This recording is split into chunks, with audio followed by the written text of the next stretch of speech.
A primeira pergunta que eu vou responder, que aparece aqui em tela, tem o seguinte texto. Professor, não entendi muito bem a parte de inferência e modus ponens. A parte de inferência eu vou abordar mais à frente, quando eu for resolver as questões 3 propostas na aula de 30 de março. Essa questão aqui, para responder a relação de modus ponens, eu vou pensar o seguinte, ó. Eu posso imaginar que isso aqui é uma lei reduzida, né? Se eu tiver então P e P então Q, isso implica em quê? Bom, se eu fizer a tabela verdade, sejam quais forem os valores de P e de Q, vai dar uma tautologia essa relação toda aqui e eu vou ter como verdade. Mas para mim importa, né, no caso aqui, que eu estou trabalhando com questões dedutivas, é entender o seguinte, ó, se P for verdadeiro, então eu admito a verdade de P. Então eu vou escrever aqui, ó, P é verdadeiro. Bom, se P é verdadeiro, então tem outro P aqui, ele só pode ser tomado como o quê? Verdadeiro. Agora, olhando simplesmente para P, então, Q aqui, eu tenho o seguinte, olha, o P, então, Q, ou C, então, só será verdade quando o antecedente for verdade, quando necessariamente aqui aconteceu o quê? Aqui for verdade.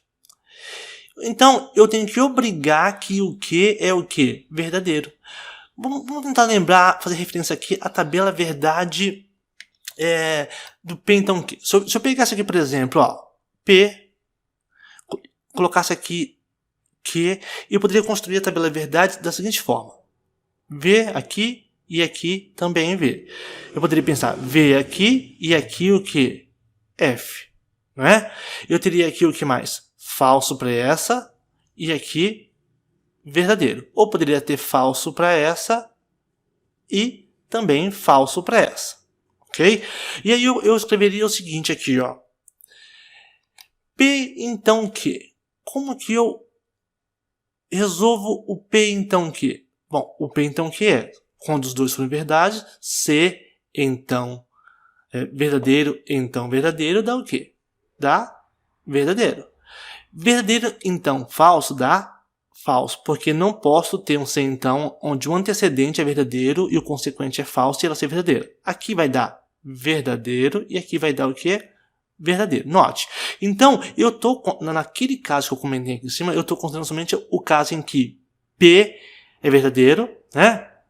Eu estou assumindo que isso daqui tem que ser verdadeiro. Se eu estou assumindo que isso aqui tem que ser verdadeiro, eu estou eliminando este caso aqui.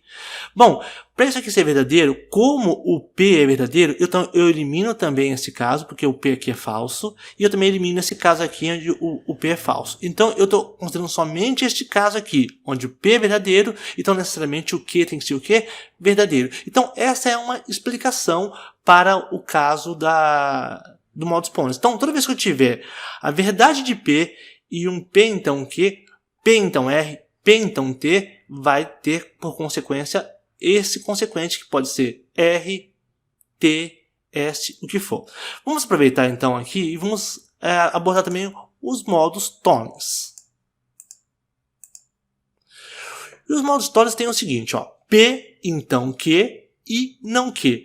Bom, muda um pouco a estrutura aqui, né? O que está acontecendo, eu tenho o quê? Eu tenho um C então e eu tenho a negação do consequente. Então, isso aqui eu vou ter como resultado a negação do antecedente. Vamos verificar então o que é tomado como verdade aqui. É tomado como verdade aqui que o não Q é verdadeiro. Então eu assumo o seguinte, ó, mas por que o não Q é verdadeiro? Porque ele é uma afirmação isolada, né? Bom, se o não Q é verdadeiro, então eu tenho que o Q tem que ser o quê? Falso.